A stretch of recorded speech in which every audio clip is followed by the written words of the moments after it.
Recordando que decíamos que se iban a separar en grupos, ¿no es cierto?, determinados para poder completar lo que eran los grupos de trabajo con los que íbamos a realizar la primera evaluación.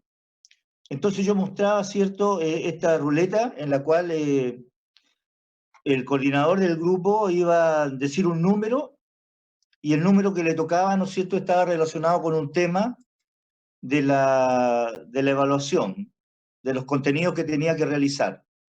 Entonces, mirábamos esto, me parece que todavía en ese instante no se echaba a perder el buen tiempo, y veíamos que se podía conformar 11 grupos de 6 estudiantes y un solo grupo con 7.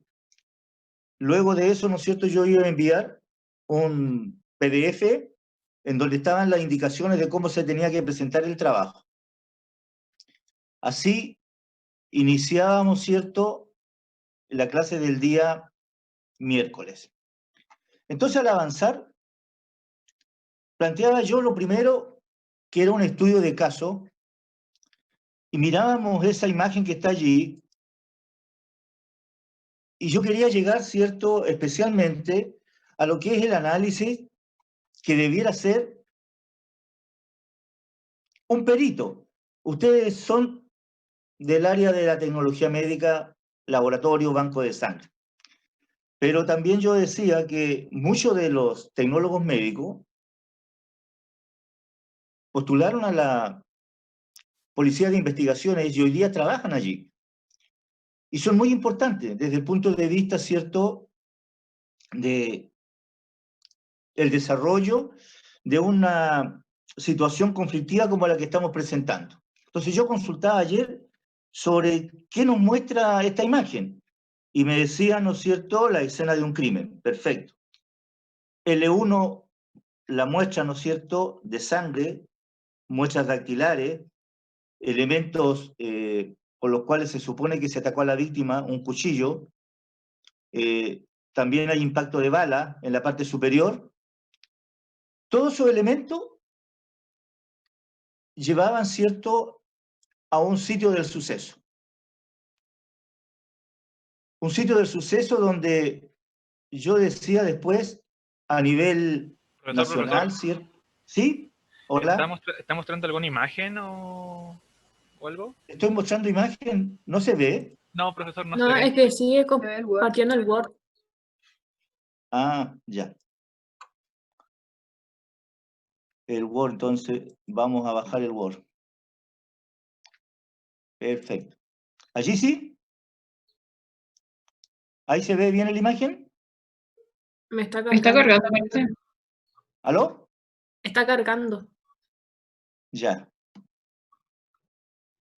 Ustedes me dicen cuando se vea la imagen.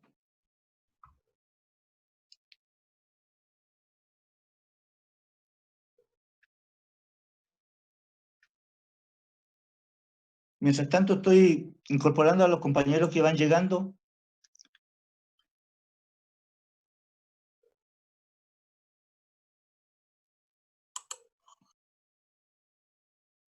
Veamos ahora. Desapareció la imagen. ¿Ahí se ve la imagen? Sí, ahí sí. Ya. Sí, ahora sí. Sí, profe. Entonces, yo planteaba, ¿cierto?, que esta era la escena de un crimen en la cual podíamos ver evidencia, ¿cierto?, de lo que podría haber pasado. Entonces, hay tantos elementos que podrían llevarnos a confusión. Hay impacto de bala, sangre, cuchillo, huellas dactilares, espacios, distancia, y eso nos lleva a tener, ¿no es cierto?, personas especializadas en cada una de las pruebas que están allí. Y si miramos una de ellas, la sangre, bueno, ya vemos que ahí la importancia tiene que ver, ¿no es cierto?, con un perito que pueda analizar esas formas celulares o ese tejido. Entonces, cuando pasábamos al punto siguiente, veíamos que, de acuerdo al análisis que se realiza, ¿no es cierto?, en la criminología y en la historia del crimen, podemos darnos cuenta que hay varias facetas en las cuales tiene que ver con la sexología, la alcoholemia, la bioquímica, psicología, lesionología, las lesiones que se provocan, la genética forense, toxicología. Y dentro de todo este contexto, ¿no es cierto?, hay un área verde que está acá, de 1894 casos, que es la histología, que es la que ha permitido resolver los problemas, ¿cierto?, que se planteaba en la primera diapositiva, donde nosotros veíamos el lugar del suceso, del crimen. Entonces, yo les presentaba a esta dama, a Kitty Genovese, que ella planteaba, ¿no es cierto?, ella a ti no te conoce, decía, pero segura que le hubiera gustado saber si le habrías ayudado. Y hemos visto en Chile en los cuales han sido víctimas mujeres, femicidio. Unas más jóvenes que otras, pero en sí, ¿no es cierto?, han sido lugares donde han ocurrido crímenes. El último está aquí en Curicó, ¿no es cierto?, en un cerro, en donde una dama, a través de esas comunicaciones que se tienen por el teléfono, por una página, conoció a un sujeto que la invitó, ¿no es cierto?, a conocerse en ese cerro y, bueno, aparece muerta en el día de antes de ayer. Ya se tiene, ¿no es cierto?, prácticamente al probable asesino. Pero ella también tuvo la mala ocurrencia, ¿cierto?, de que saliendo de su trabajo, decía yo, murió apuñalada, dice, el 13 de marzo de 1964. A lo mejor es mucho tiempo atrás, pero el que fue un caso emblemático, ¿cierto?, que ocurrió en Nueva York. Entonces, cuando presentábamos a la dama, todo el relato de la historia de ella lo hacía, ¿no es cierto?, una periodista, Gasper, y hablaba de todo lo que ocurrió desde el momento en que ella dejó el bar donde ella trabajaba. Y dejó su coche aparcado, vio que la seguía un hombre, se acercó a una cabina telefónica para llamar a la policía. En ese caso no lo pudo hacer porque fue apuñalada varias veces. Logró huir hacia su casa, pero cuando llegaba, ¿cierto?, también allí fue alcanzada por este tipo y terminó por matarla. Caso muy emblemático, pero ¿cuál es la razón de presentar el caso? Una, ¿no es cierto?, poder ver cómo se resolvió. Otra, dejar una prueba evidente de que las personas no participan muchas veces del auxilio que pide la persona que está siendo afectada y solamente son observadores indiferentes. Eso llevó a muchos escritores, ¿no es cierto?, a analizar la situación que ocurrió, donde vio la indiferencia del ser humano frente a los gritos de la dama, frente al ataque que había sido, ¿no es cierto?, observado, pero nadie intervino, nadie hizo nada, y ella murió. Pero más que eso, ¿no es cierto?, este tipo que está acá, al final de cuentas, ¿no es cierto?, fue capturado. Pero para capturar a un asesino, al cual se vio a mucha distancia, tenían que quedar huellas de tejido, porque ella se defendió.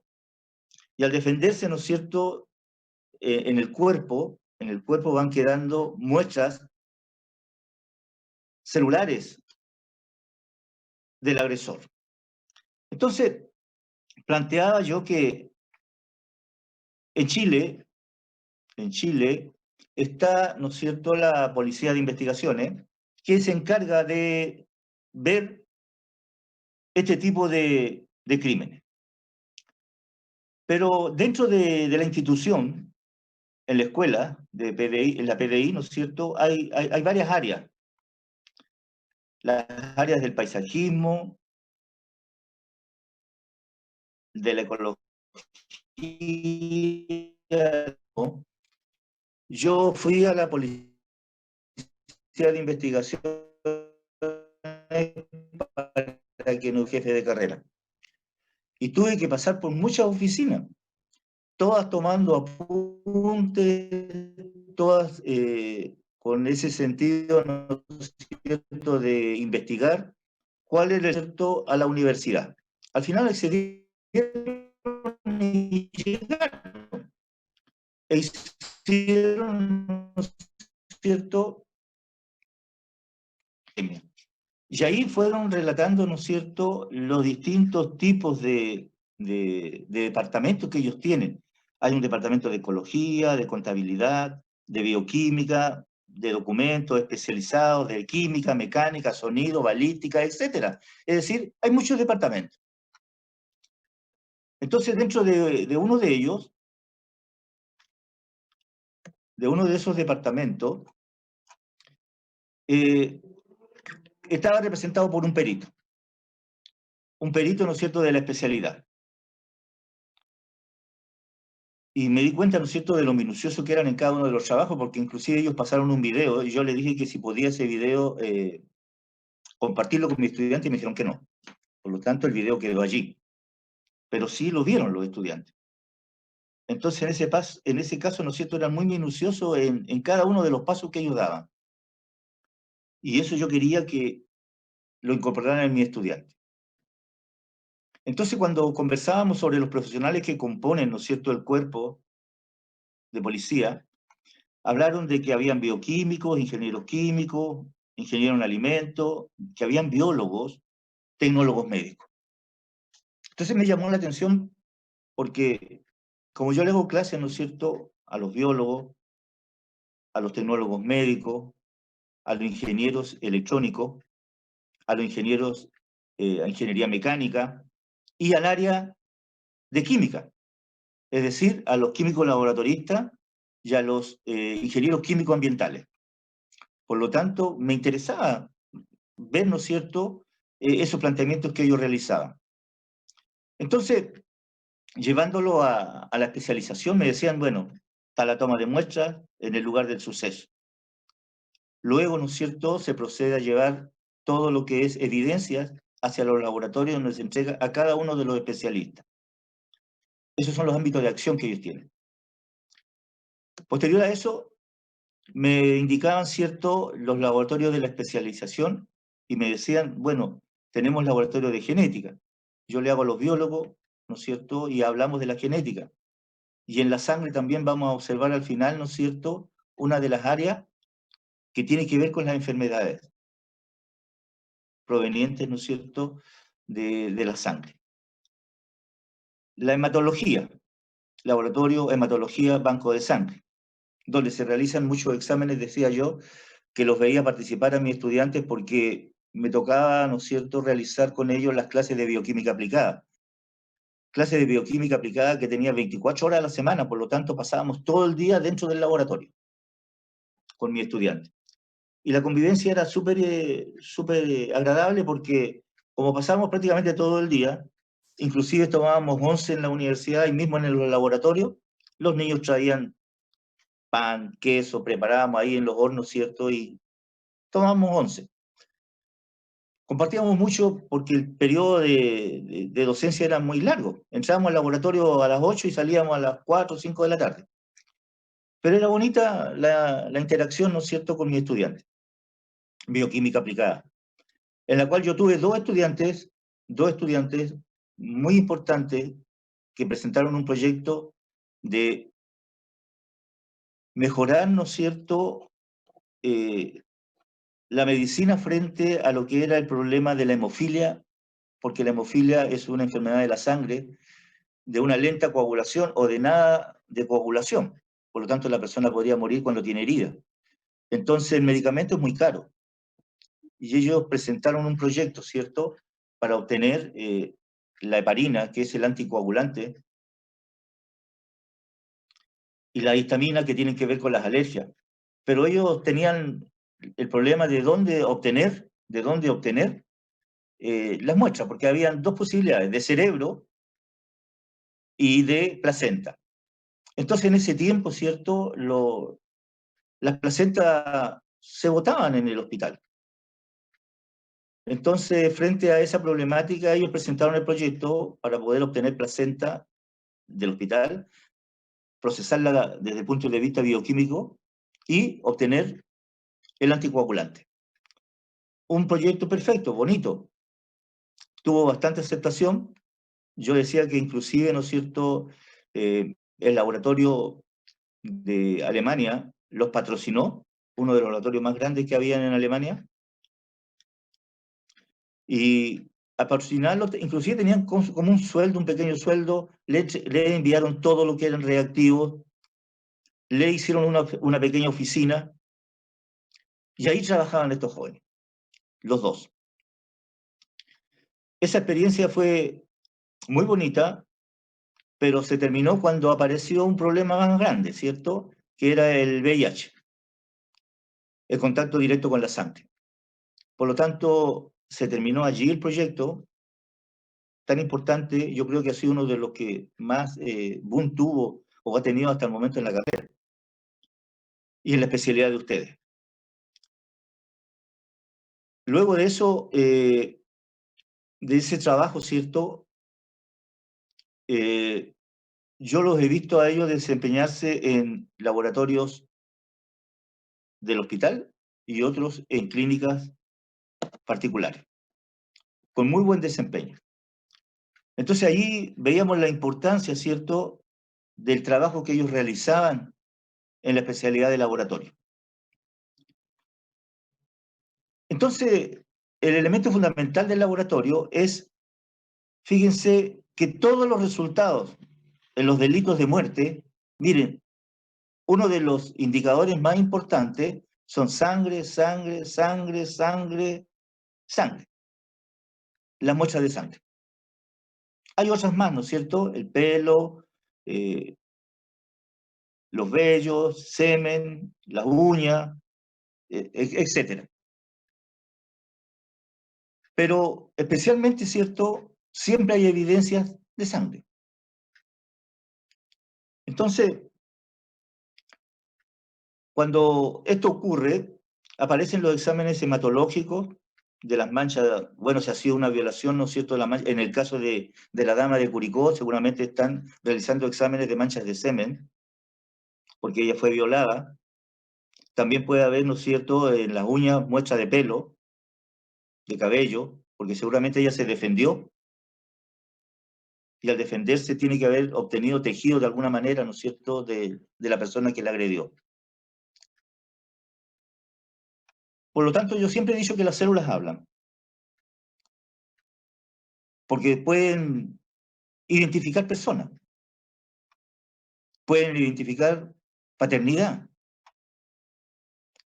Entonces, la orientación sanguínea es muy importante.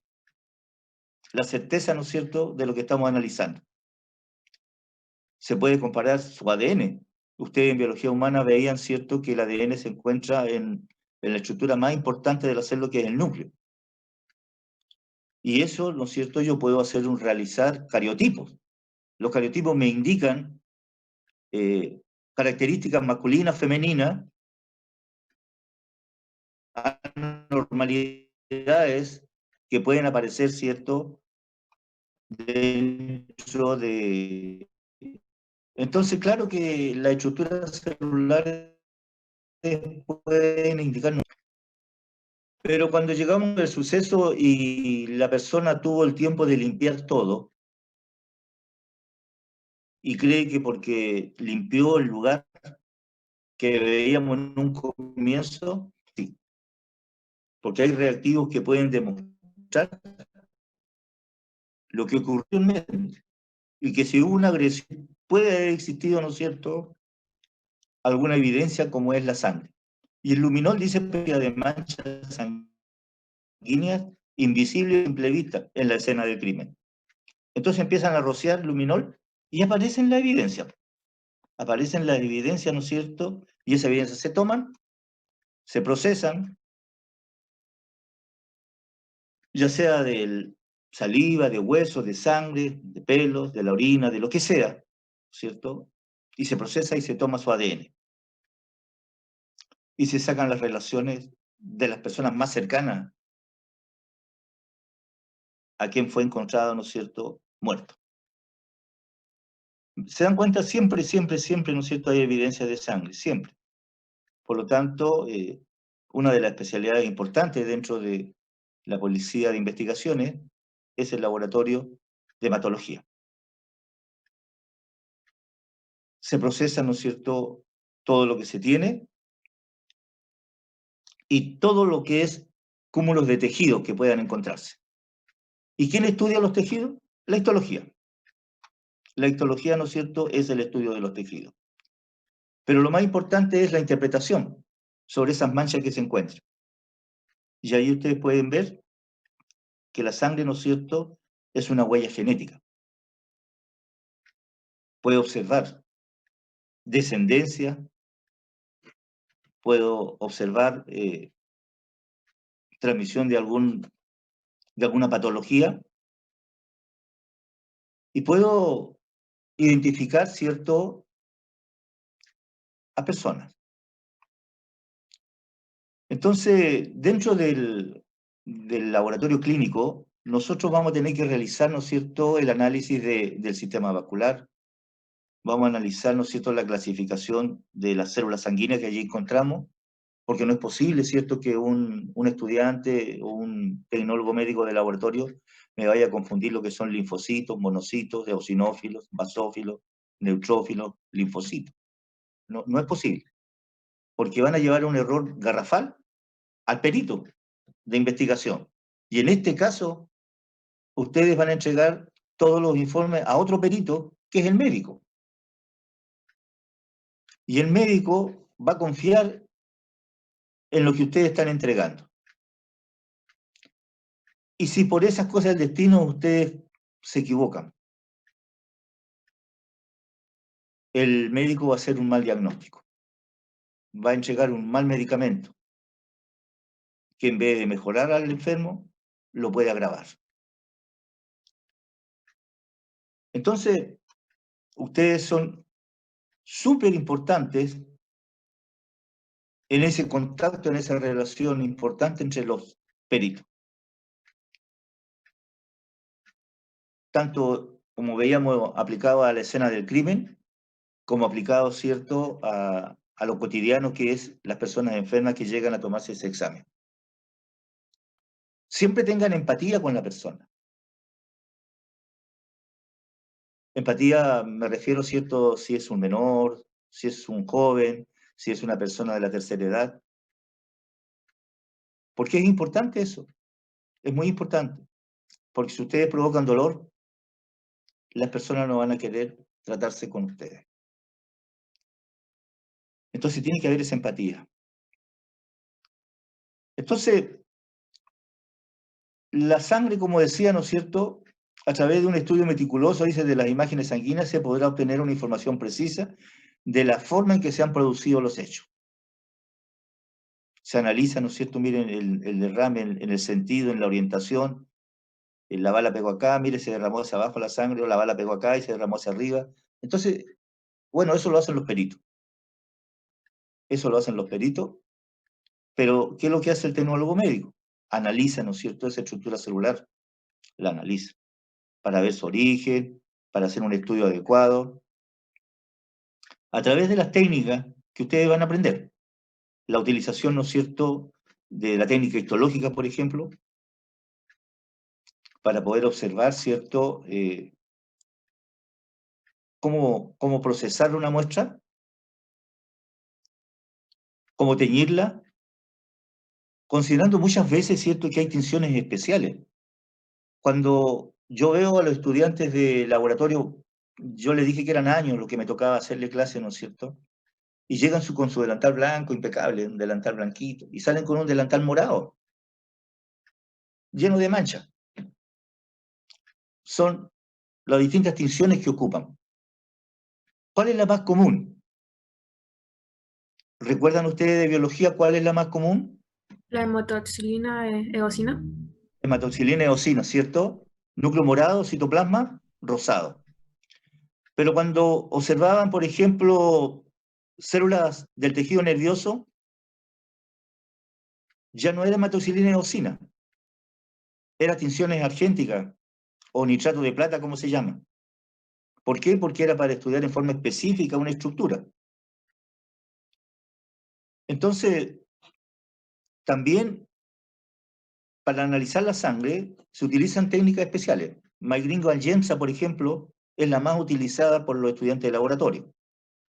Núcleo bien morado, citoplasma bien rosado. Pero fíjense que aparecen elementos que se modifican. Se tiñe y de repente ustedes ya no ven morado, rosado, sino que ven naranja y rojo. ¿Y qué pasó allí? Significa que los radicales ácidos cambiaron cuando se le aplicó el colorante, porque las células se modifican. Y si yo miro el neutrófilo y veo el núcleo morado y citoplasma rosado, y miro el eosinófilo y digo, el citoplasma es naranja. Ah, entonces hay una diferencia entre el neutrófilo y el eosinófilo. Porque el neutrófilo lo veo núcleo morado, citoplasma rosado. Pero el eosinófilo lo veo naranja. Entonces no lo voy a confundir nunca. Y siempre voy a decir, estos que tienen citoplasma naranja son eosinófilos. Los multilobulados que tienen núcleo morado y citoplasma rosado, a esos son neutrófilos. No tengo cómo equivocarme. Bien, desde ese punto de vista. Así no voy a cometer errores, pero utilizando, ¿no es cierto?, las técnicas adecuadas. Entonces, ¿de qué segmento anatómico es?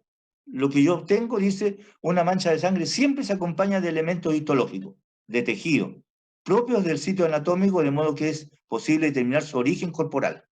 ¿De dónde yo lo obtuvo? ¿A dónde fue el rasguño? Si fue del cabello, ¿no es cierto?, desgarró el cabello cuando le tiró, la estaban atacando, de la cara o de alguna parte del cuerpo,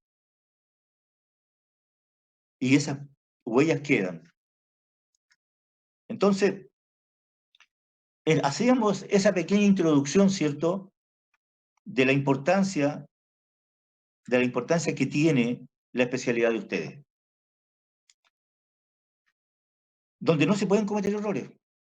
Jóvenes, señoritas, no pueden cometer errores porque ustedes están trabajando con seres humanos.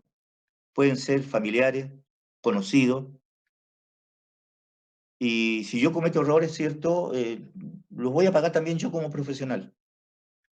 Pero también lo van a pagar, ¿no es cierto?, las personas que confiaron en mí, en las que se tomaron el examen, y con el médico que yo trabajo en forma directa, o con ese centro hospitalario, o con ese consultorio, o con esa clínica. Por eso que les digo yo de mi experiencia, ¿cierto?, de tantos años trabajando con la especialidad de laboratorio, me lleva siempre a analizar estas situaciones porque es el primer contacto que tiene, ¿no es cierto?, después de ser atendido por el médico, el paciente. Lo primero que hace es pedir examen, porque los exámenes van a hablar. Los exámenes van a dar la evidencia de lo que se presume que podría ser la enfermedad. Y no pueden haber errores. No pueden haber errores. Por eso que yo siempre he dicho, ¿no es cierto?, que la especialidad más antigua de la universidad son imagenología, laboratorio clínico. Y yo desde que ingresé, ¿no es cierto?, he trabajado con laboratorio clínico y con las otras áreas. Y sé la importancia de ustedes. Sé la importancia. Por tanto, ¿cierto?, la idea es la buena formación que ustedes van a tener. Entonces, ya terminando esa primera parte, ¿no es cierto?, decíamos que la sangre va a ser un factor importante dentro de la especialidad de ustedes. Cuando yo me equivoco de profesión, puedo pagar, ¿no es cierto?, muy caro eso. Y le explico un caso. Hace muchos años,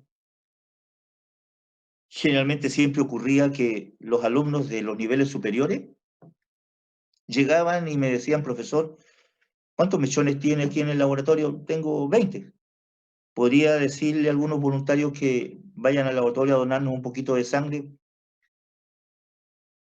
Entonces yo les preguntaba, ya, yo también, y a veces no se levantaba nadie. ¿Por qué no se levantaban? Por el temor del pinchazo, de que le iban a sacar sangre sus propios compañeros. Pero ellos se prestaban los brazos, porque es la manera de aprender. Entonces, una vez fueron, ¿no es cierto?, y salieron 10 estudiantes y volvieron 9. Yo me preocupé y les pregunté, ¿no es cierto?, ¿qué pasó? No sabemos, profesor, porque se quedó en el laboratorio. Entonces llega como a los 10 minutos un estudiante de los niveles avanzados y me dice, profesor, nosotros le pedimos unos voluntarios y se quedó uno allá en el laboratorio, ¿puede acompañarnos? Ya le dije, vamos. Lo acompaño y lo primero que veo a mi estudiante casi ahí desmayado. ¿Saben qué le produjo todo eso? Le produjo ver sangre. Entonces se dieron cuenta que él tenía fobia a la sangre. Y si tiene fobia a la sangre, no podía estar, ¿no es cierto?, en el área de la especialidad de laboratorio.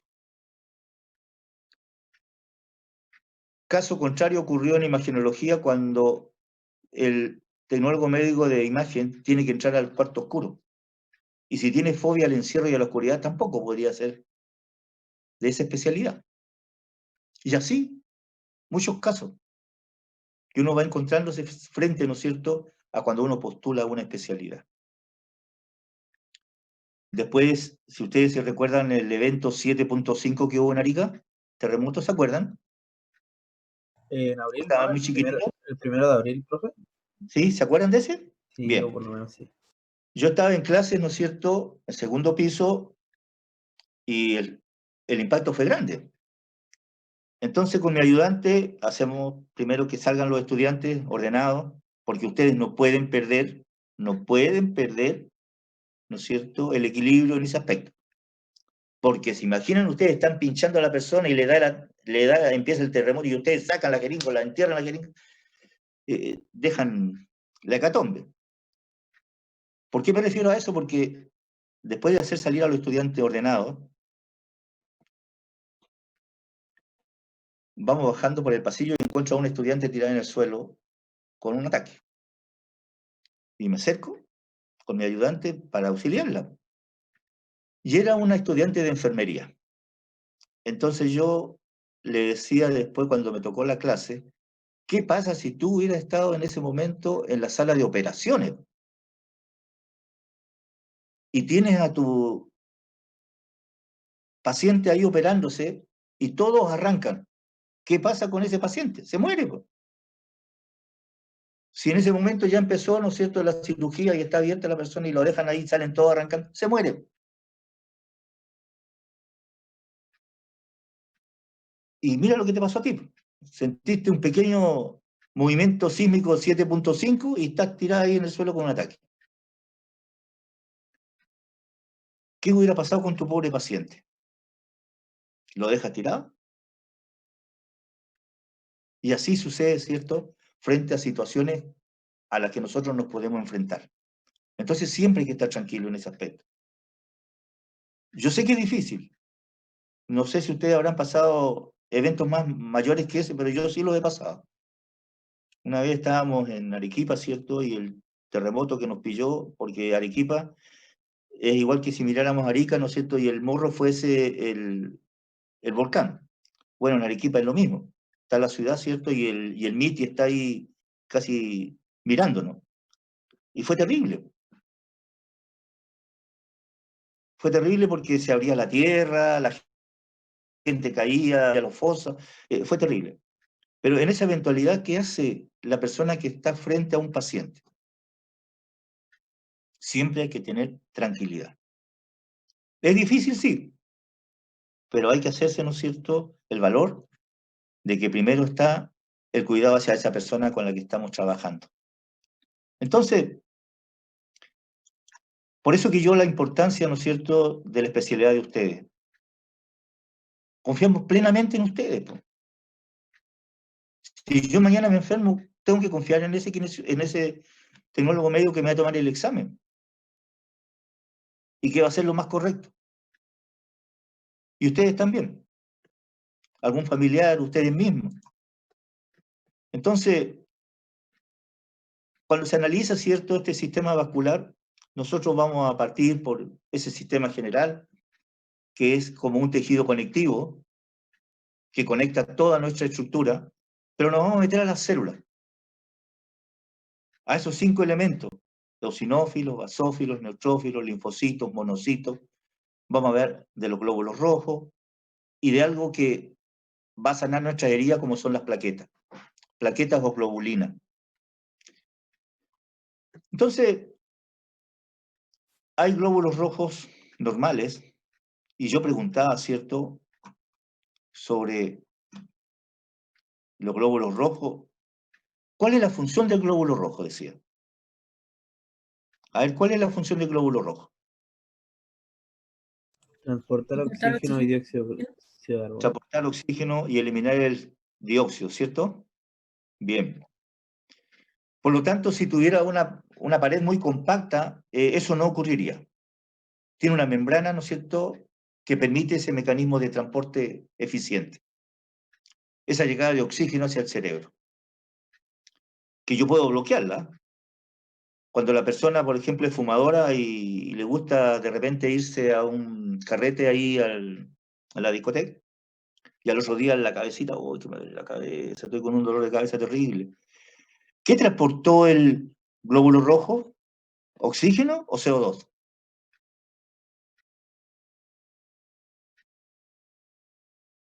Hacia el interior, en esa noche de carrete. ¿Qué transportó más? ¿Oxígeno o CO2? Si estamos en la discoteca, todos están fumando, ¿qué pasó? CO2. CO2, ¿cierto? ¿Y eso? ¿Por qué me duele la cabeza, po? Me intoxicó, po. ¿Por falta de Claro, oxigenación, profe? falta de oxigenación, y cuando falta oxígeno, ¿cierto?, en un tejido, bien, Fernando, gracias. Cuando falta oxígeno en un tejido, entra en necrosis, po. Y la necrosis provoca muerte de esos tejidos. Y si es constante, claro, ese dolor va a ser constante, po. ¿Me voy a recuperar? Claro que me voy a recuperar. Pero si es continuo, puede haber un deterioro. Importante, ¿cierto?, entonces la funcionalidad que tiene el glóbulo rojo. No tiene núcleo por algo, pero las aves tienen núcleo. Los anfibios, los glóbulos rojos tienen núcleo. Y en el ser humano no existe eso. Importante cuando analizamos enfermedades como el VIH. ¿Hacia dónde miramos? Muestra sanguínea. ¿Qué célula nos defiende? Los linfocitos. Linfocitos T tienen relación directa frente, ¿no es cierto?, a esas enfermedades. El COVID-19 es lo mismo. Allí están los linfocitos tratando de defendernos. Y nos defienden bien. Pero también pueden ser sobrepasados. Entonces son importantes estos elementos celulares. Porque van a determinar, por ejemplo, en estos periodos las alergias, pues. En estos periodos, ¿no es cierto?, de alergia van a ser importantes. Entonces, la parte histológica, ¿qué célula de las que nosotros vamos a observar tiene que ver y actuar en estos periodos importantes de alergia? Fíjense que cuando analicemos el tejido conjuntivo, vamos a hablar nosotros de fibroblastos, histiocytos, macrófagos, células adiposas, células sanguíneas. De todas esas que yo nombré, los mastocitos o células cebadas producen histamina y heparina. Las histaminas tienen que ver con la alergia y la heparina con la coagulación. Entonces, claro que es importante cuando ustedes estén trabajando hacer una muy buena labor en cuanto al reconocimiento de células. Yo no tuve la posibilidad de hacer la biología con ustedes, pero cuando me toca realizarlo con otra de las especialidades que es la obstetricia, por ejemplo, yo a ellos les muestro, ¿cierto?, cómo yo puedo reconocer esa célula. La vamos a ver en el tejido conjuntivo, se la voy a traer también a ustedes para que la puedan ver. Cómo yo puedo reconocer, ¿cierto?, teniendo todas las células juntas. A todos las vestí igual, todos son iguales, idénticos. Tomé la muestra, todas las células son iguales. Entonces, ¿cómo distingo las células? Si todas son iguales, yo quiero en forma específica saber cuál es la célula que tiene relación con las alergias en este periodo que ya empezó la primavera, ¿cierto? Y las alergias son constantes. Y también ese uso de la mascarilla que se está usando como medio de estilo de vida, que muchas personas, ¿no es cierto?, dicen que le ha provocado alergias. Bueno, ¿qué célula es la que nos defiende? La célula cebada o mastocito, porque ellas producen histamina y heparina. Pero ellas son especiales. Si yo tengo un montón de células todas juntas, todas se parecen. Pero si yo las tiño con una tinción especial, en este caso azul de toluidina, todas las células que están allí se van a teñir. Pero ¿quién va a destacarse? Aquellas que se tiñan de color rojo. ¿Y qué? ¿Por qué es importante? Porque todas las que sean de color rojo son las células cebadas. Y yo puedo contarlas, puedo contabilizarlas. Le digo al médico, hay tantas en este tejido, y el médico va a decir, ya, ellas producen histamina, pero hay que reforzar la funcionalidad de la célula, entonces el medicamento que tengo que darte es este, para evitar las alergias. Y el trabajo ustedes lo hicieron perfecto. Utilizaron la técnica adecuada para teñir el tejido y destacaron, ¿no es cierto?, cuántas células cebadas había. Y van a decir, el número es muy insuficiente, por lo tanto, por eso que la alergia es tan alta. Entonces el médico también puede decir, mira, la cantidad de células que están funcionando en este momento sí está muy bien, entonces el medicamento no va a ser tan fuerte. Con este vamos a resolver el problema de tus alergias. ¿Y qué nos van a recetar? Histamina. ¿Y quién la produce? La célula cebada. ¿De qué tejido? Del tejido conjuntivo. ¿Cómo la reconocieron en el laboratorio? Utilizando, ¿no es cierto?, azul de toluidina. Pero ¿cuál es la diferencia? Si yo las teñí todo el tejido azul, fíjense que esas células se tiñen rojas. Entonces se destacan de todas las demás. Y yo puedo contabilizarlas. Esa es la importancia que tiene, ¿cierto? Esa es la importancia que tiene el trabajo de ustedes. Por eso es que tienen que aprender las distintas técnicas de la tinción también. Y eso es la histología. Eso es la técnica histológica. Bien. Entonces, ya hemos visto mucha de la importancia que tienen nuestras células. Dice, la anemia falciforme es una enfermedad con herencia autosómica recesiva en la que los individuos afectados presentan glóbulos rojos en forma de hoz, es decir, no redondita, sino que en forma como partida, como una estructura así, ¿no es cierto?, de perfil. Ahí está. Ese de allí, en el lado izquierdo mío, yo estoy mostrando la imagen, ¿cierto? ¿La ven? Sí, sí se ve. ¿Aló? Sí, profe. Sí, Ya, profe. esa Sí, estructura profe. que está ahí, ¿no es cierto? Esa es en forma de hoz. Entonces, cuando nosotros analizamos todo esto, existen relaciones importantes. Ustedes no piensen solamente de dónde vienen las células sanguíneas. De aquí, de la médula ósea. Allí se forman. Y si yo vivo, por ejemplo, en un medio contaminado con plomo, y digo, el plomo impide un desarrollo normal del tejido óseo. Y si impide el desarrollo normal del tejido óseo, ¿qué está impidiendo también? Está impidiendo la formación normal de las células sanguíneas. Porque el plomo, lo primero que hace es irse a los huesos. Entonces, en Arica, ¿no es cierto?, hay 3 lugares donde hay acúmulos de plomo. Por ejemplo, de acuerdo a los estudios realizados, ¿no es cierto?, nosotros hemos trabajado en eso, hay 3 lugares importantes acá en Arica. El puerto, Santa María y Los Industriales. 3 lugares donde hay acopios de plomo. Y hace tiempo, muchos años atrás, ¿no es cierto?, el gobierno entregó una subvención de 8 millones de pesos a las personas que habían sido afectadas por algunos problemas, ¿no es cierto?, genéticos de plomo. Y se pudieron encontrar algunos niñitos como que no se les pudo desarrollar el tejido óseo compacto, sino que prácticamente era cartílago. Y al ser puro cartílago, evidentemente, ¿no es cierto?, no iba a tener un muy buen desarrollo sanguíneo. ¿De qué sirvieron los 8 millones? Prácticamente de nada, porque ya la persona estaba afectada. También el plomo llega directamente a otras formas celulares como son los tejidos nerviosos y se ubican entre las neuronas impidiendo la sinapsis. Por lo tanto, hay daño a nivel de aprendizaje. Entonces, nuestros tejidos tienen mucha relación con ese medio ambiente. Nos puede afectar enormemente. Nosotros hemos tenido problemas de contaminación a través del plomo, ¿no es cierto?, a través de los insecticidas órganos fosforados, cuando se fumigaba la ciudad entera para eliminar un elemento epidémico, no pandémico, epidémico. ¿Cuál es la diferencia? ¿Saben ustedes la diferencia entre una epidemia y una pandemia? A ver, Yo creo, profe, ayúdenme porque yo me olvidé. Fernando, dime. yo creo que en proporciones, solamente por decir algo.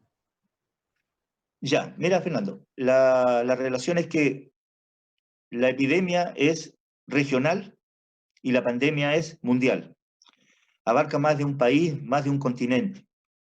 Y la epidemia son localizadas. Por ejemplo, si ustedes saben de historia, ¿por qué el hospital de Arica se llama Dr. Juan Noé Crevani? ¿Saben ustedes por qué? Por la malaria, profe, por el doctor Por que la malaria, descubrió Fernando, la... correcto, muy bien, muy bien tu aporte. Por la malaria, porque este doctor combatió la malaria, que era una enfermedad epidémica. Era de aquí, de la región solamente. Y la gente se moría por las fiebres altísimas que provocaba, ¿no es cierto?, la malaria, que es la picadura de un insecto a la persona. Un anófele, un zancudo. Y este señor, este médico, salió, ¿no es cierto?, con su equipo de trabajo a fumigar todos los lugares donde había, ¿no es cierto?, vertientes de agua natural, porque hay mucha canarica. En el sector norte hay muchas vertientes de aguas naturales. Y allí, ¿no es cierto?, colocaban sus huevitos los anófeles y, bueno, se desarrollaban y después picaban a las personas, le provocaban la malaria, mucha gente se murió de eso. Entonces, en homenaje a este médico, tiene el nombre del hospital, Dr. Juan Noé Crevani, quien luchó contra la malaria. Hoy día está erradicada, pero muchas personas también podrían ser portadoras. Recuerden que esas enfermedades se van directamente, ¿no es cierto?, a la estructura celular y pueden ser portadores. Ojalá nunca más apareciera la malaria acá. Por eso que son los cuidados siempre, constantes. Nadie quería venirse a Arica en esos periodos, porque podían morir. Porque la malaria podía ser mortal, fiebre altísima.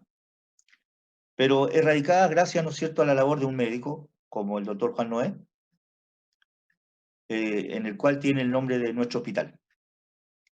Para que vean que hoy día también los héroes, ¿no es cierto?, también son del área de la salud, pues. Con esta gran pandemia que nosotros tenemos.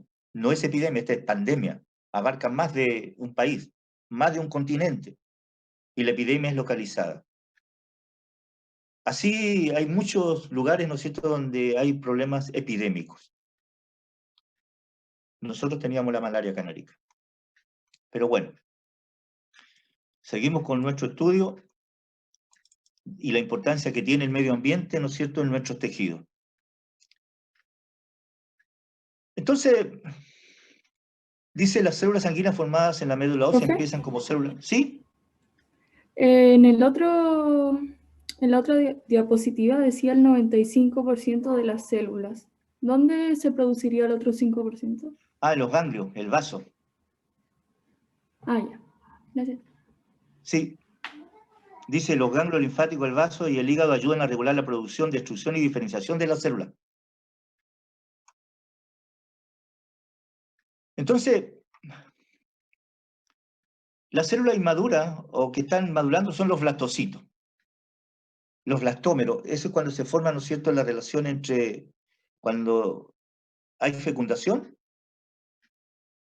aparecen, ¿no es cierto?, las flástulas, gástrulas, que es la invaginación, y se empiezan a formar las capas ectodermo, mesodermo y endodermo. Ahí son células inmaduras. Entonces, ¿por qué es importante esto que le estoy diciendo? Porque esas células inmaduras, los blastocitos, son importantes cuando se obtiene, ¿no es cierto?, el cordón umbilical. ¿Por qué es importante ese cordón umbilical si yo lo mantengo en el tiempo? Porque esas células podrían resolver algunos problemas de enfermedades. Son células madre. Y esas células madre, cuando estoy en biología, ¿no es cierto?, yo les planteo lo siguiente a mis estudiantes, les digo lo siguiente. ¿De dónde apareció el concepto de células madre? Yo le voy a poner un solo ejemplo con el cual yo trabajé con planarias. Fíjense una cosa. Las planarias son unos gusanitos chiquititos. Si a nosotros nos cortan un brazo, nos quedamos sin brazo, ¿cierto? Eso es seguro. Nos cortan una pierna y quedamos sin pierna. Claro que podríamos colocar brazo ortopédico, pierna ortopédica, que no es la misma función que va a cumplir la normal. Pero bueno, miremos el caso de la planaria.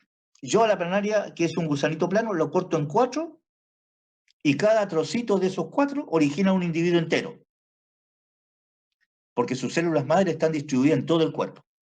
Fíjense que si este gusanito yo lo corté en 4, cada uno de esos 4 partes origina un individuo completo. Espectacular. Sus células madre están distribuidas en todo el cuerpo. Cuando se trabaja con la hidra la corto en 2 y cada una de esas 2 partes origina un individuo completo.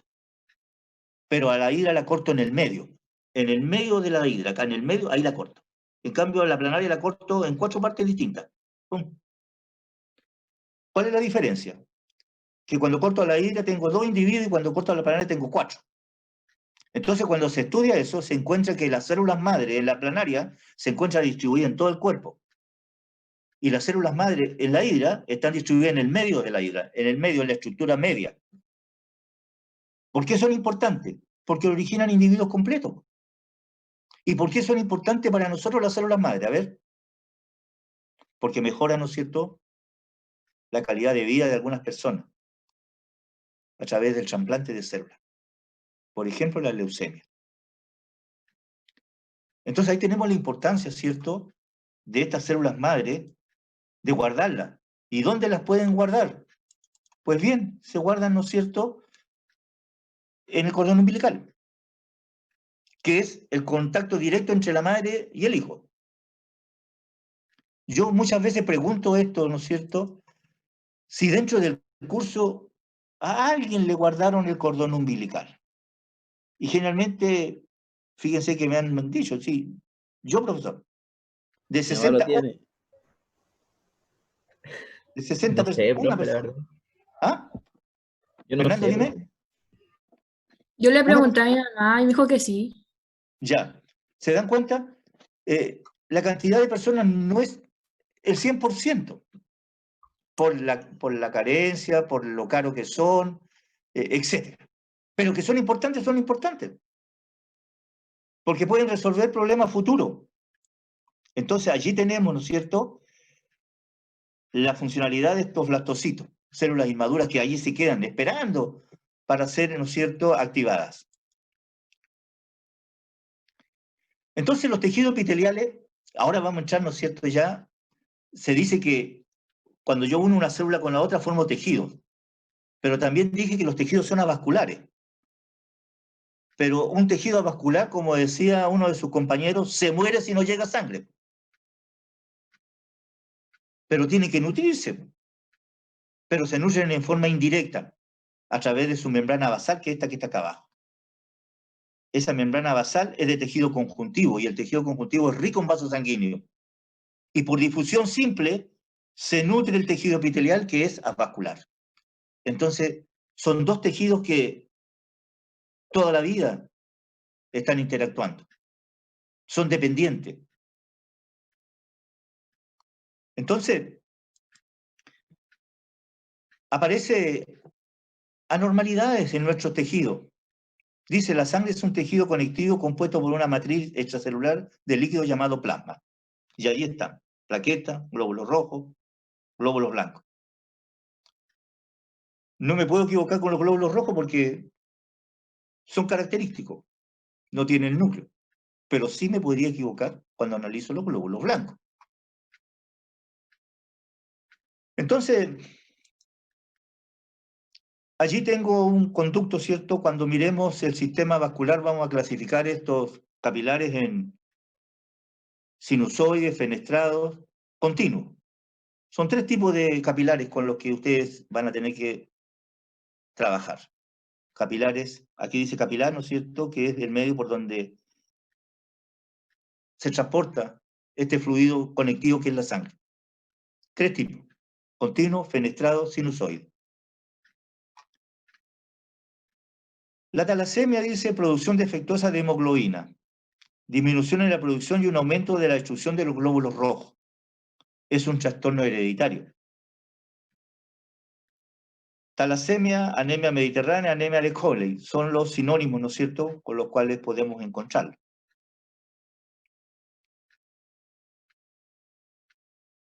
El glóbulo rojo es un disco bicóncavo. Fíjese que chiquitito, 5 y 7,5 micrómetros. Carecen de núcleo,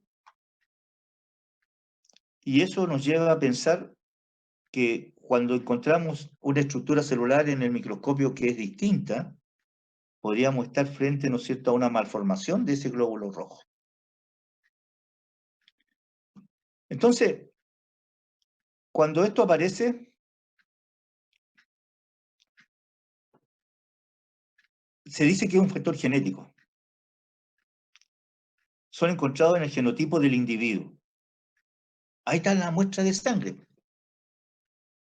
que va a hablar de lo que está ocurriendo, de lo que yo soy, la persona que transporta eso. Pero ¿qué sucede cuando esto aparece en una pareja? Me coloco el siguiente ejemplo. Hay dos posibilidades en la genética. Si el primer hijo de esa pareja joven, estamos hablando de una pareja joven, nace con un síndrome de Down, se dice que eso es genético. Cuando la pareja tiene edad y nace un niño con el síndrome de Down, se dice que eso puede ser por el medio ambiente y por la edad. Entonces yo conozco un caso, porque cuando me toca hacer clases, cuando empezaba también a hacer mis clases, no me gusta quedarme con las dudas, y me fui a hablar con un obstetra, un médico. Entonces él me decía, mira, acá tengo un examen en el cual, ¿no es cierto?, tú puedes observar el embrión. Y yo observaba el embrión. Observaba el embrión y veía que en el embrión, en la parte superior, tenía una manchita. Me decía, mira, esta radiografía se tomó al mes. Después me muestra la otra radiografía y me dice, esta se tomó a los 4 meses. ¿Cuál es la diferencia? Me dice. Ah, esta tiene el del primer mes tiene una manchita, le dije, y el después ya no aparece. Sí, pues me dijo, después no aparece. ¿Sabes tú qué significa esto? No sé, le digo. ¿Para qué voy a mentir si no sabía? Si yo quería aprender con él. Entonces, me dice lo siguiente. Cuando se hace este estudio radiológico, me dice, esa manchita significa que ese niñito que se está formando viene con un síndrome. Y cuando tú lo viste a los 4 meses, esa manchita desapareció. Ya. ¿Y qué tiene que ver eso? Que si la dama viene a los 4 meses a tomarse el examen o a los 3 meses y no se lo toma antes, esa manchita no aparece. ¿Y qué es lo que le dice uno? Ah, todo es normal. Todo es normal, no te preocupes, todo es normal, normal, normal, normal. Y llega a los 9 meses, nace el bebé y nace con el síndrome. Y ella me dice, pero si usted me dijo que era normal. Sí, pero tú viniste a los 3 meses a tomarte el examen. Que si hubieses venido al tiro, inmediatamente, cuando te sentiste embarazada al mes siguiente, esa manchita hubiera aparecido allí. Ah, entonces hay una diferencia importante. Claro que hay una diferencia importante. Y cuando hago el examen de sangre y hago el cariotipo, el síndrome de Down aparece inmediatamente, ¿no es cierto?, en el par 21. Un cromosoma de más, anexo. ¿Profe? ¿Sí? ¿Profe, y por qué desaparece esa manchita? Porque el desarrollo embrionario es epigenético en el tiempo, lugar exacto y preciso. Entonces, a medida que se va desarrollando las capas ectodérmica, mesodérmica y endodérmica, esas estructuras van desapareciendo, se van acoplando. ¿Ves que el tejido se va organizando? Ah, ya. Se va Ya sí, organizando. profe. Entonces, si tú tienes algo comprimido, ¿cierto? Así, y al empezar a estirarse, estirarse, estirarse, esas estructuras van desapareciendo. Y al desaparecer, todo es normal. Entonces, yo le decía, pero hay un caso, sí, y yo conocí el caso. Entonces, ¿qué es lo que pasó? Esa pareja era muy joven. Hoy día la niña debe tener, a ver, unos 12 años, 13 años, ¿sí? Entonces, ella se tomó ella tuvo su, bueno, tenía su pareja y tuvieron esta niñita, y la niñita, hoy día, como le decía, debe tener unos 13 años, una rubiecita, y con su pareja se tomaron el cariotipo. Vieron el ADN y ella era la portadora. Entonces, al ser portadora ella y ser jóvenes los dos, se presumía que la herencia que venía a continuación también podía ser un niñito con síndrome, otro niñito con síndrome, porque las probabilidades eran de 3 a 1. Y ese 1, si lo empiezo a buscar, a lo mejor no lo encuentro nunca. Porque también vi un caso, ¿no es cierto?, en que la persona eran jóvenes y yo incluso le pregunté. Fíjense que a mí me gusta recorrer, ¿no es cierto? Yo he ido, por ejemplo, al interior de Iquique, pasé hacia el interior donde está la fiesta una fiesta al interior de Guara, de San Lorenzo, y veo que va caminando una pareja con 3 niñitos, y los 3 niñitos tenían el síndrome de Down. Y como profesor intruso, pregunté, pues. Entonces me dijo, sí, nosotros nos casamos jóvenes y, bueno, nuestro primer hijo nació con el síndrome y quisimos intentar una segunda probabilidad que siempre existe y volvió a repetirse y volvió a repetirse. Entonces el resultado final no es conveniente cuando se es genético, cuando se es joven y el primer hijo nace con él, es genético, por lo tanto se puede volver a repetir. ¿Y de dónde salió eso? Del análisis, de un análisis, de un cariotipo. Por lo tanto, cuando hablamos de eso, esta enfermedad, ¿no es cierto?, de la sangre, también es genética. Entonces aparece así, ¿ven? Padre portador, madre portadora, hija afectada. 13 a 1. Pero entre los 13 a 1, los dos del medio, que son el 50%, son portadores. Entonces, cuando a mí me dice una colega, mira, tengo el siguiente problema en la obstetricia. Y me dice, mira, acompáñame al hospital porque hay una mamá que no se puede ir a la casa. Y yo le digo, ¿por qué no se puede ir a la casa? Ella tuvo su guagua. Porque el marido dice que la va a matar cuando llegue a la casa. ¿Y por qué le digo? Porque los dos tienen RH positivo y el niñito le nació con RH negativo. ¡Qué problema más grande! El papá no podía entender por qué el hijo le salió con RH negativo. Si los dos son positivos, entonces empezó a sospechar que algún extraterrestre había pasado por ahí. Entonces, como yo no creo mucho en los extraterrestres, estaba inquieto cuando la colega me consulta y me dice, Arnaldo, ¿me podría acompañar al hospital? ¿Para qué? Le dije. Para que por genética le podamos demostrar que a lo mejor uno de ellos, ¿y por qué no se lo explicas tú si tú tuviste genética también? Sí, pero yo ya me olvidé, pues y tú como tú se lo enseñas a pedagogía, bueno, ya vamos al hospital, partimos al hospital. En el hospital citamos al caballero, ¿no es cierto?, que decía que ese no era su hijo, que sospechaba mucho de lo extraterrestre, y quería yo explicarle desde el punto de vista de la genética que podía ser una evidencia importante. Entonces, le empiezo a dibujar, ¿no es cierto?, los genes, los cariotipos, y le muestro esto. ¿Sabe usted su árbol genealógico?, le dije yo. No, me dijo. ¿Sabe qué grupo de sangre tenía su mamá? ¿Sabe qué grupo de sangre tenía su abuelita? No.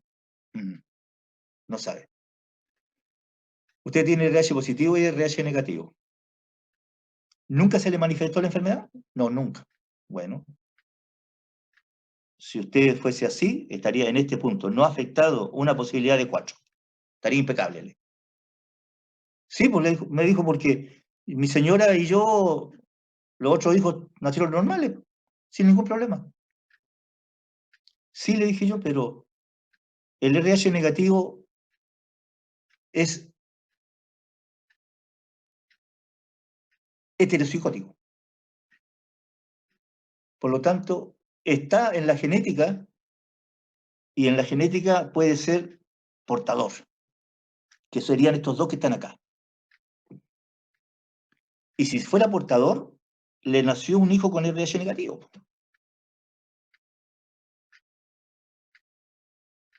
¿Pero cómo, me dijo? Entonces tendríamos que hacer un estudio, le dije, un estudio de sus antecesores. Por lo tanto, en ese examen, usted tendría que después pedirle perdón a su señora por todas las dudas que tuvo. ¿Por qué? Me dijo? Porque usted puede ser el portador. Entonces, en vez de usted hasta el momento ha culpado a su señora, pero en ese momento cuando se descubra la verdad, a lo mejor su señora lo va a culpar a usted. Porque esta es la genética, le dije. Usted puede ser portador. Y el caballero se dio en 1000 disculpas, todo, ¿no es cierto? La señora se fue a su casa, fue espectacular. Y bueno, su hijo tuvo las transfusiones necesarias y se resolvió el problema.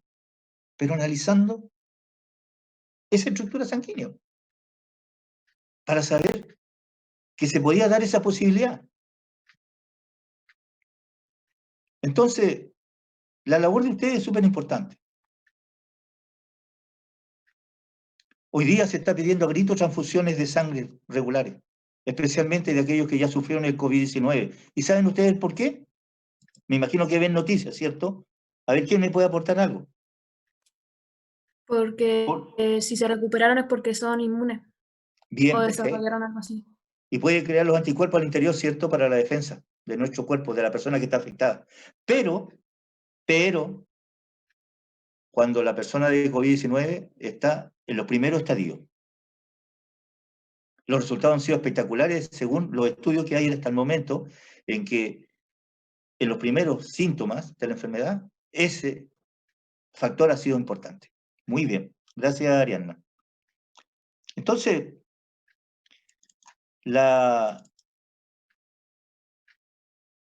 parte de laboratorio clínico ha sido muy importante y va a seguir siendo demasiado importante.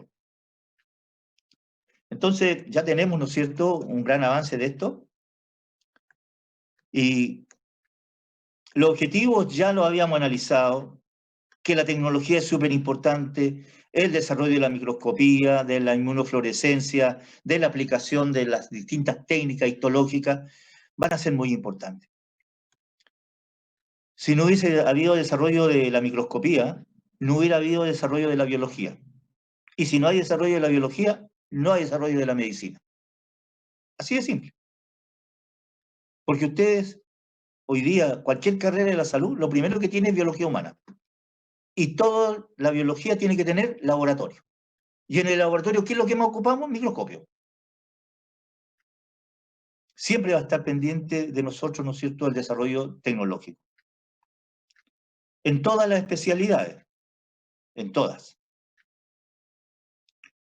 A veces nos falla como el día miércoles, ¿cierto?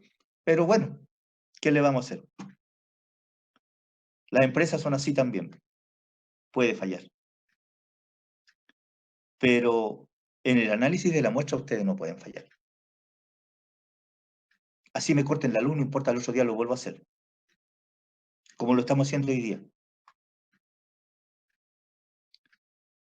Entonces es importante, ¿cierto?, este uso de la tecnología. Alcanzábamos a ver esto en la clase cuando empezaron las interrupciones medioambientales. Dice que no podríamos vivir sin el Windows, yo creo que no. Hoy día no. Fíjense que cuando en el año 74 no estaban estos sistemas computacionales. Entonces se necesitó pedir informes a Estados Unidos del paratión. ¿Por qué este informe al paratión?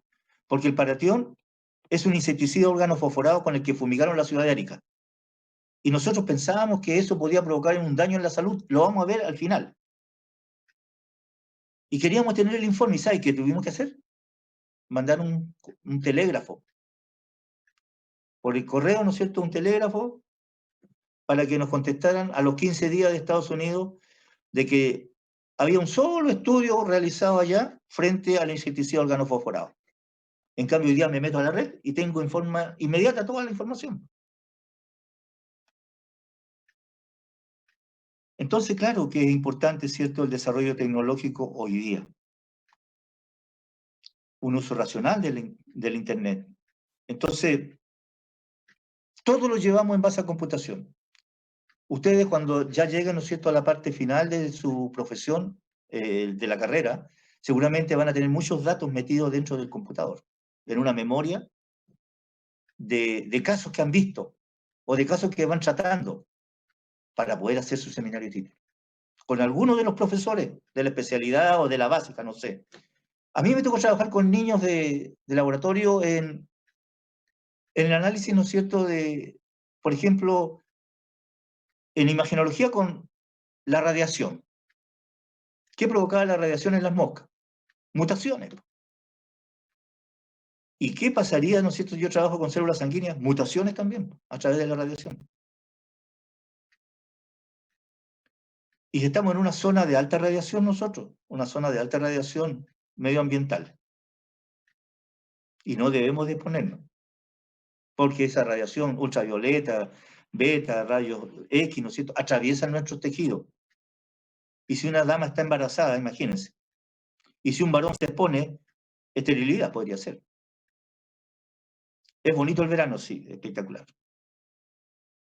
¿Es bonito ir a la playa? Ni qué decirlo si tenemos playa acá al frente. Pero los cuidados tienen que ser, porque, ¿no es cierto?, la radiación es descontrolada esa.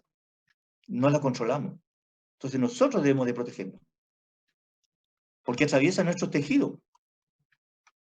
Y nuestros tejidos son débiles. Ahí tenemos, ¿no es cierto? Imagínense que este señor se equivoca y deja a este paciente acá adentro. Sale quemado, rostizado, sale como pollito. Entonces el cuidado es el máximo frente a la tecnología.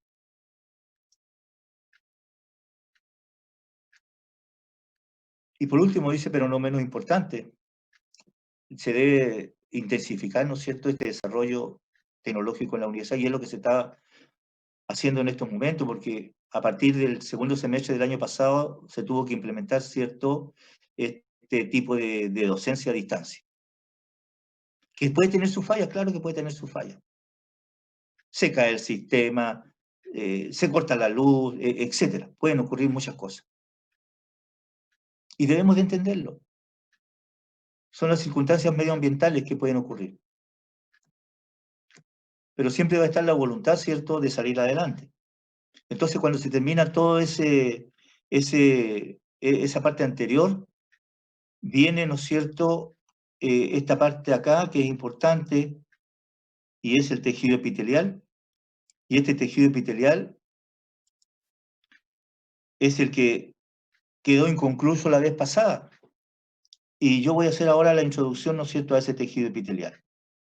Tecnología médica, bonita carrera, siempre me ha gustado trabajar en esta área. Vamos a empezar, ¿no es cierto? Ya decía yo que cuando hablamos de la especialidad de ustedes, lo importante es nuestra bomba propulsora, el corazón, después esa red de vasos sanguíneos que van a transportar este líquido importante que es la sangre. Yo sé de la importancia de la especialidad de ustedes. Son muchos los años que yo he trabajado, ¿no es cierto?, en esta área, con tecnólogos médicos como la señora Imelda Lobato, María Teresa Montalvo, que eran de la especialidad de hematología, la señora Margarita Candia, que era la hematóloga, la señora Servandina Quiosa, que era la parte de parasitología, con la cual yo trabajé en bioquímica aplicada con ella. Hoy día ya no está jubilada. Entonces, le presentaba esta figura que está acá, donde hay un tumor, glándula mamaria, y estas células tumorales circulantes van al sistema vascular y llegan, o aquí aparece un huésped. Y yo preguntaba por la relación, por esa relación de esa imagen. Tumor, células cancerígenas, sistema vascular, hueso. ¿Qué relación hay ahí? Que Las las células células, viajan por el torrente sanguíneo. ¿Ya? ¿Y qué más? Que las células sanguíneas se forman en los, En la médula ósea. la médula ósea. Una relación directa, ¿cierto? Por lo tanto, esas células cancerígenas, cuando llegan a la parte vascular, se empiezan a diseminar por todo el cuerpo. Y así ya ese es un cáncer masificado. Entonces el cuidado es importante. El cuidado es muy importante. Porque las células nuestras se desplazan, porque es un tejido conectivo. Entonces, este aparato nos lleva, ¿no es cierto?, a que mis estudiantes se sientan cansados de repente de tanto estudiar. Y yo decía que no se cansen tanto porque las células ya se la conocen a partir de biología humana, y hoy día vamos a juntar todas esas células y vamos a formar los tejidos, que es el objetivo, ¿no es cierto?, de la histología, de cómo funciona. Ya tenemos esa estructura y decimos que tenemos que alimentarnos bien. Si no nutrimos nuestra estructura celular, no vamos a poder rendir. Nosotros somos organismos heterótrofos, no podemos producir nuestro propio alimento. Existen los autótrofos, que son los otros seres vivos, muy importantes para nosotros, de ahí vamos a obtener el alimento. A lo mejor no directamente, pero sí a través de los vegetales, ¿no es cierto?, a través de lechuga, tomate, poroto, etcétera, etcétera. Las legumbres. Pero también a ellos llega la primera cadena, ¿no es cierto?, de consumidores que son los herbívoros. Y ya juntamos todo eso y llegamos los carnívoros a poder nutrirnos en forma eficiente. Y dentro de la célula están las mitocondrias. Ese organoide chiquitito que está ahí, ¿no es cierto?, ese organoide pequeñito que se ve que es la mitocondria ahí, es el que produce esa energía, ese ATP, para que podamos producir trabajo.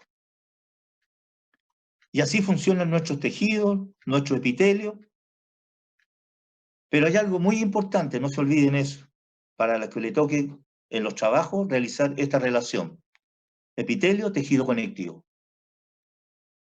Todo epitelio descansa sobre una membrana basal y esa membrana basal es de tejido conectivo o conjuntivo. ¿Cuál es el acercamiento? Que el epitelio es avascular y el tejido conectivo es vascular, muy rico. Por lo tanto, la célula al descansar en ese tejido conectivo, por simple difusión, puede nutrirse el epitelio. Y ahí se resuelve el problema. Por lo tanto, son dos elementos que están interactuando siempre.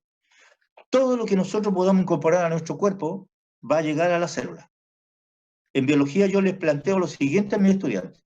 le coloco una membrana plasmática abierta de una neurona, le coloco glucosa acá, le coloco CO2, alcohol, droga, y la hago funcionar. Y quiero que mis estudiantes miren los elementos cuando llegan a la célula. Y ellos me dicen, profesor, llegó el 2, llegó el 3 y llegó el 4. ¿Qué pasó con el 1? Me dicen. No sé, pues le digo yo. ¿Cuál es el 1? Glucosa. ¿Y por qué no pasó al tiro? ¿Y por qué pasó el CO2? ¿Por qué pasó la droga y el alcohol? A ver, ¿quién me podría explicar eso? Yo tengo la membrana plasmática, ¿cierto? Tengo acá glucosa, tengo CO2, puedo tener oxígeno, puedo tener alcohol, puedo tener droga. Por la alta selectividad de la membrana, profe. ¿Ya? Dime, Fernando. Por la alta selectividad de la membrana. Perfecto. ¿Pero por qué no pasó la glucosa al tiro? ¿Porque es una molécula muy grande? Es una macromolécula. Bien, Angelina. Bien, muy perfecto. Muy bien. Es una macromolécula. Y la droga por simple difusión pasa, po. Y el alcohol por simple difusión pasa. Y el CO2 también. Y el oxígeno también. Y lo que necesita el núcleo de la célula, ¿qué es lo que era? Glucosa, ¿cierto? Glucosa. ¿Se dan cuenta? Eso yo se los paso cuando hablo de los mecanismos de transporte. Y lo hago funcionar. Y el alumno saca su deducción y mira y dice, pero profe, no pasó la glucosa. Sí, pues no pasó. Y tal como dice Angelina, ¿no es cierto? Y Fernando, tiene que ver con los mecanismos de transporte. Que todo lo que nosotros tenemos a nuestro alcance pasa por... Lo que no necesita la célula pasa por simple difusión. Y lo que necesita debe de pasar por un mecanismo de transporte con gasto de energía a través de los canales iónicos. Entonces, cuidado, ¿no es cierto?, con los elementos que nosotros incorporamos a nuestro cuerpo. Ahí hay una relación entre tejido conectivo y tejido epitelial. Eso nos lleva a meternos ya en la histología, ¿cierto?, que es el estudio de estos tejidos. Y para eso vamos a necesitar el microscopio, para meternos a analizar esas preparaciones. Antiguamente les decía yo que este microscopio era monocular, es decir, un solo lente. Cuando uno salía, ¿no es cierto?, del laboratorio con un dolor de cabeza, hoy día es binocular, es decir, tenemos dos, por lo tanto, no ocurre eso. Nadie quería estudiar con tanto microscopio antes, porque el dolor de cabeza era terrible. Pero hoy día no. Con los binoculares, igual que si tuviéramos dos lentes acá y empezamos a trabajar. Los tejidos se originan de ectodermo, mesodermo y endodermo, de las tres capas germinales primitivas. De ahí se origina en forma epigenética cada uno de nuestros tejidos. ¿Qué significa epigenético? Que en el tiempo, en el lugar exacto y preciso, se desarrolla cada una de nuestras estructuras. ¿Qué se desarrolla al último? El tejido nervioso. Por eso que cuando se hace 7 mesinos, primero tiene que ir a la incubadora para regular su temperatura corporal y se adapte a ese medio ambiente. Porque todavía el tejido nervioso, que es el que capta estas neuronas sensitivas que tenemos acá, capta, ¿no es cierto?, el dolor, la presión, la temperatura, etc. Y si no lo tenemos adaptado todavía, claro que vamos a sentir, ¿no es cierto?, convulsiones a través del frío. Entonces, los tejidos se desarrollan de las tres capas germinales primitivas: ectodermo, mesodermo y endodermo.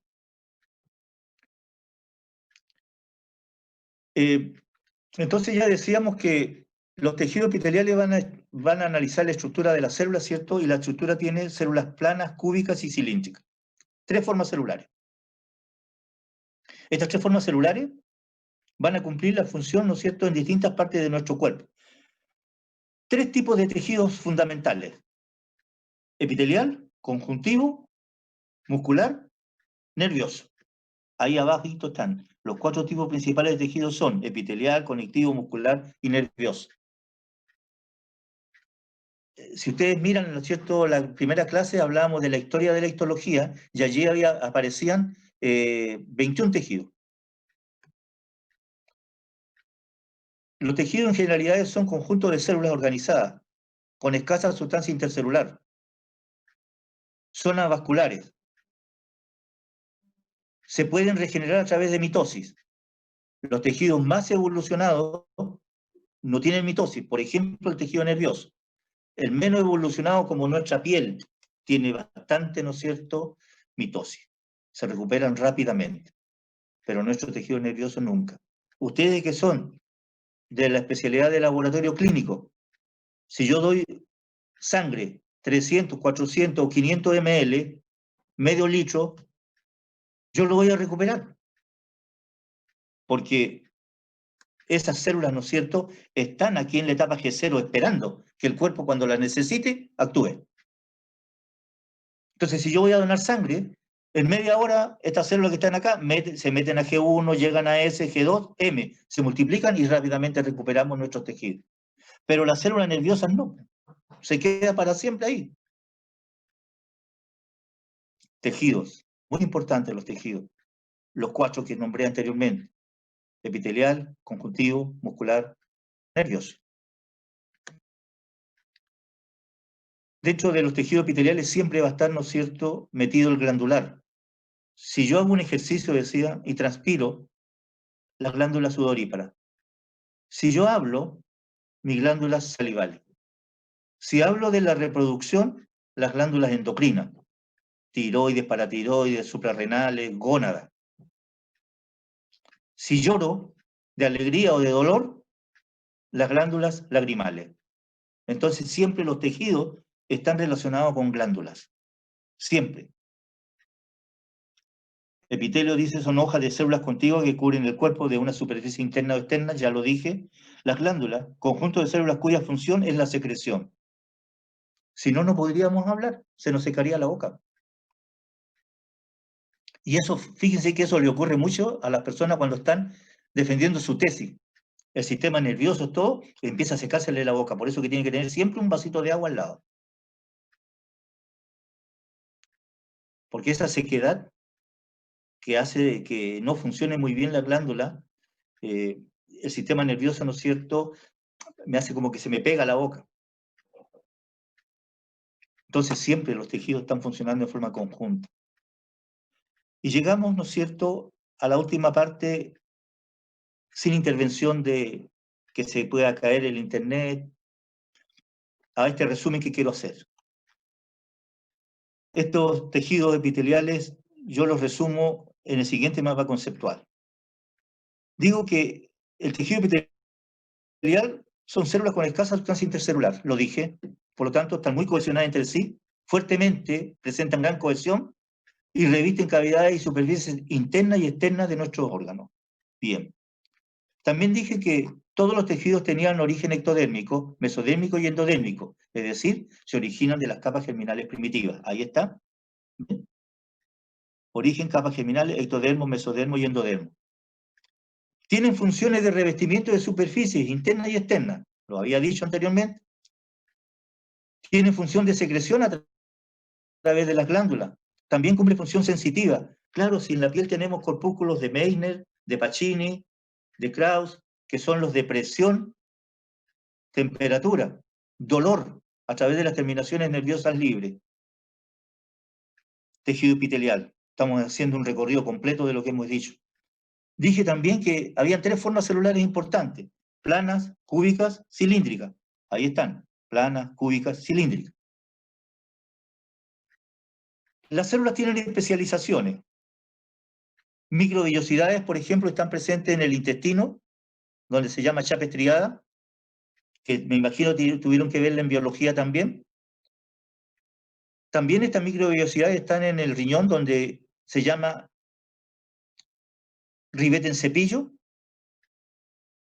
En el riñón, ribete en cepillo, y en el intestino, chapa estriada. Son microvellosidades que permiten la reabsorción. Están los cilios en la faringe, laringe, tráquea, aquí donde cumplen una función de protección, de retención de partículas. También los cilios están en la trompa uterina, aparato reproductor femenino, que permite, ¿no es cierto?, el desplazamiento de los ovocitos hacia abajo y de los espermios hacia arriba para que pueda ocurrir la fecundación, en el caso de que hubiera reproducción. Los flagelos son los que tienen los espermios, ¿no es cierto? Va el espermio acá con su cabecita y la colita es el llamado flagelo. Los estereocilios están en el conducto del epéndimo y en el epidídimo.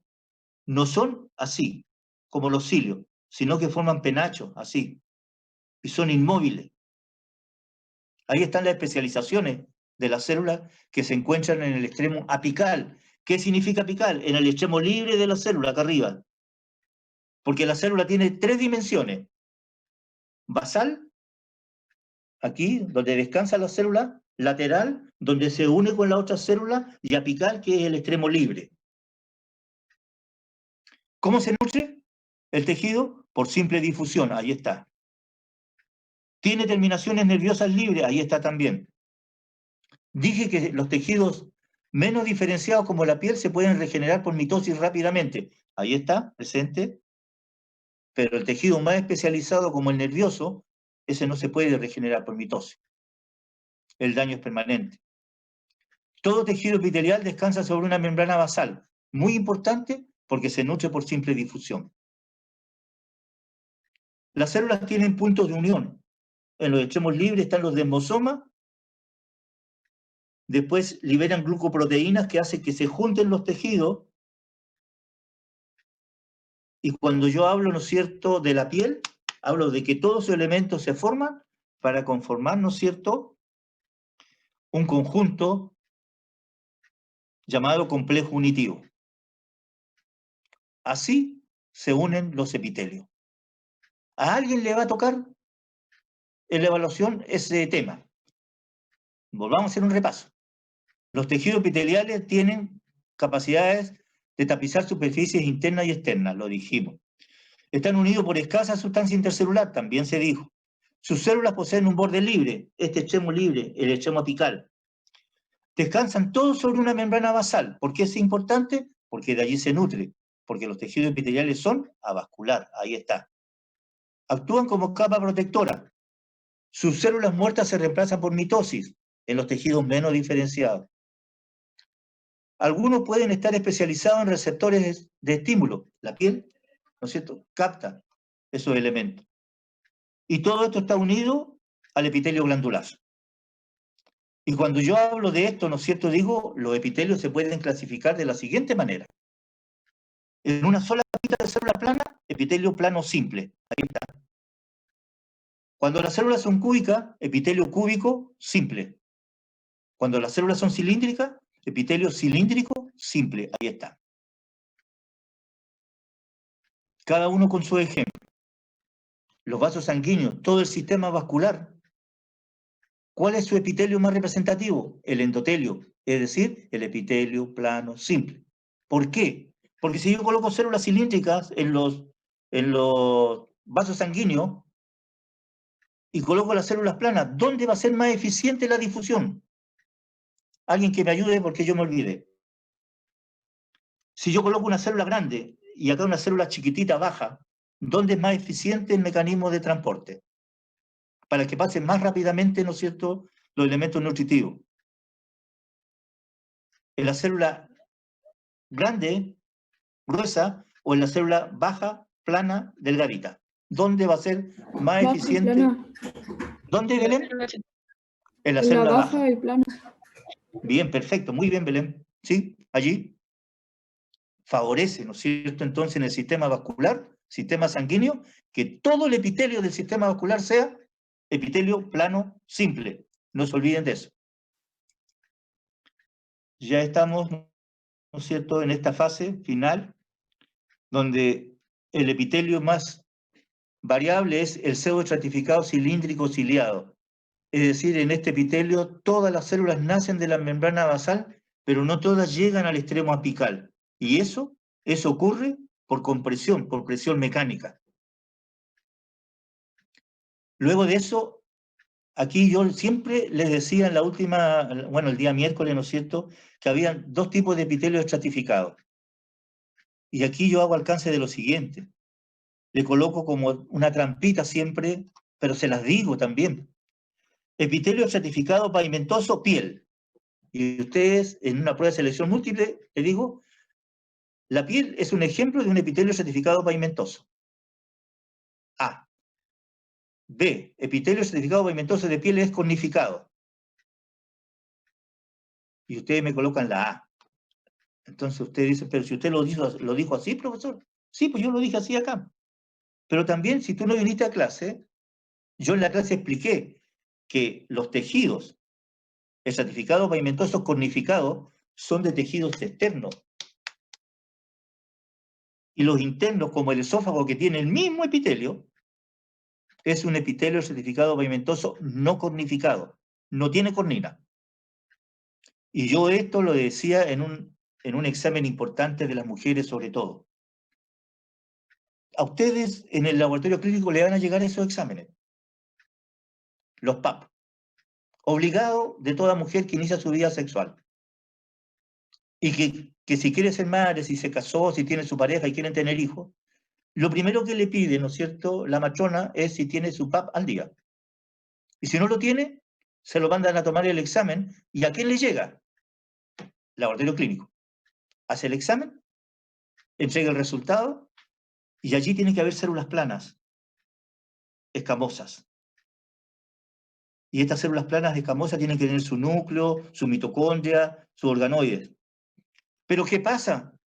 Si esas células que ustedes tomaron de ese frotis vaginal, la mayoría no tiene núcleo, ¿qué va a decir la obstetra o el médico? Va a tomarlo, va a decir, estas células planas en cornificación me están indicando que puede haber una infección. Puede haber una herida, pero lo que es peor, puede haber un cáncer. Profe, ¿qué Entonces, significa cornificación? ya, te explico al tiro. Cornificación significa lo siguiente. ¿Se han dado cuenta ustedes que cuando se hacen esto, qué cae? Hago así y tengo Capa. una... ¿Ah? Capa. La caspa, ¿cierto? Son células muertas. Cuando llega el verano y ya nos empezamos a sacar la ropita, las poleras, y vamos a la playa y nos quemamos, ¿qué pasa con las células de acá? No se empieza a pelar. Se empieza a pelar, ¿ves? Bien, Fernando, muy bien. Empieza a pelarse. Esas células que se pelan son células cornificadas, que se les murió el núcleo. Eso es cornificación. Cuando las células más superficiales pierden el núcleo, por la acción del sol, del jabón, del roce de la ropa, del champú. Entonces esas células se mueren. Eso es cornificación. Pierden su núcleo. Y si una célula pierde el núcleo, ¿qué perdió? La vida. Es igual que si nosotros perdiéramos el corazón. Morimos. Entonces las células en cornificación, las células cornificadas son células que pierden su núcleo. Importante en el examen del PAP, porque se determina si tiene un cáncer cervicuterino. ¿Se dan cuenta la importancia de la especialidad de ustedes en el futuro? Bien. Ya vamos a terminar. Entonces ahí tengo la clasificación de los epitelios. Bien clarito eso. Y acá hablaba del epitelio polimorfo. Polimorfo mixto o de transición. Entonces yo colocaba un ejemplo. Decía, llego a la clínica, el médico a tomarme un examen de próstata. Cuando la vejiga está así, sin líquido, el epitelio es cúbico.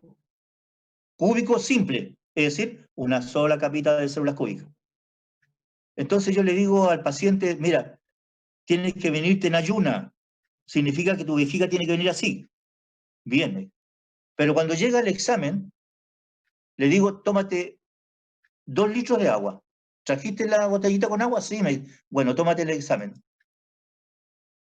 Pero tómate el agua primero. Se toma el agua, ¿qué hace la vejiga? Se hincha, se llena. Allí, el epitelio que es cúbico, simple, se transforma en un epitelio plano simple. Por eso que se habla epitelio de transición, urotelio o epitelio mixto o polimorfo. Va a depender, ¿cierto?, de la funcionalidad del órgano. En el caso de la vejiga, ahí está, ¿ven? Recubre las vías urinarias hasta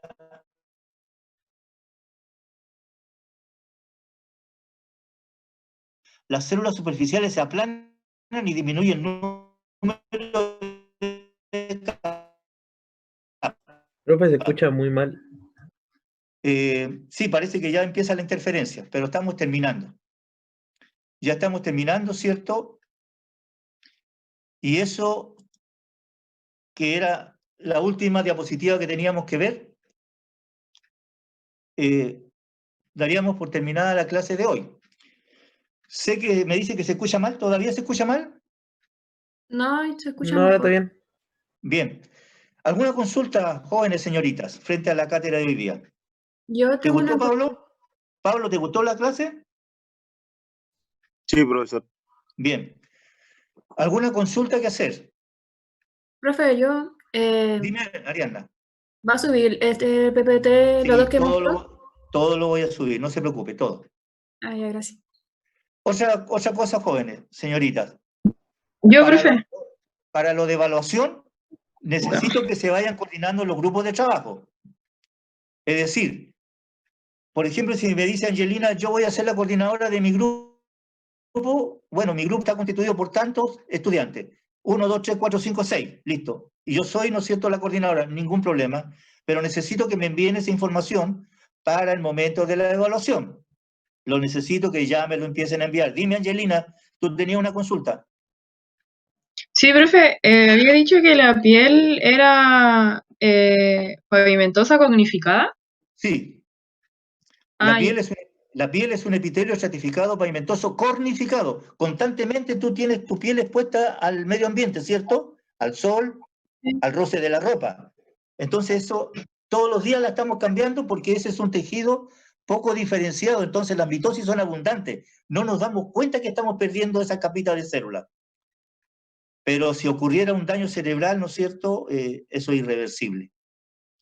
Y el esófago, que tiene el mismo epitelio de la piel, es no cornificado. ¿Por qué? Porque no está expuesto al medio ambiente. ¿Está claro, Angelina? Sí, profe, gracias. Bien. ¿Otra consulta? No tengan Profe, temor. ¿recomienda algún libro? Sí, para el estudio de la histología, fíjate que hay un libro, yo siempre lo oriento hacia al libro que yo vi que trabajaban en la Universidad de Chile, porque yo estuve 2 semestres allá y trabajaban mucho con el Mariano Di Fiori. También estuve en la Universidad del Mar del Plata en Argentina y allí también trabajaban con él. Ese libro es de Editorial Argentina. Es Mariano Di Fiori. Tiene el compendio, ahí está el atlas. Muy bien, Gerson. El atlas de histología normal. Bien, gracias, Gerson. Ese libro, ¿no es cierto?, tiene el compendio y tiene el atlas, por lo tanto se complementan muy bien los dos. Y cuando Gerson muestra, ¿no es cierto?, el atlas de histología, las preparaciones aparecen justamente tal igual como están en ese atlas. Por eso que me interesa esa bibliografía. No quiere decir que las otras no sean importantes. ¿Otra consulta? Profe, ¿usted va a subir algún libro? No, yo tengo un texto de apuntes, sí están en la biblioteca, búsquenlo, están en la biblioteca. Yo hice un texto de apuntes, ¿no es cierto?, de histología, para la primera parte. ¿Alguna otra consulta? Bueno, si no hay más consulta, damos por terminado hoy día.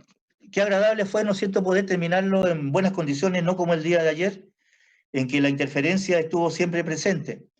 Yo me alegro de la colaboración de ustedes, ¿no es cierto? Sé que a lo mejor hicieron un esfuerzo en estar en esta clase hoy día, que deberían estar descansando a lo mejor, y yo también, pero siempre está el ánimo, ¿cierto? Yo tengo la mejor disposición.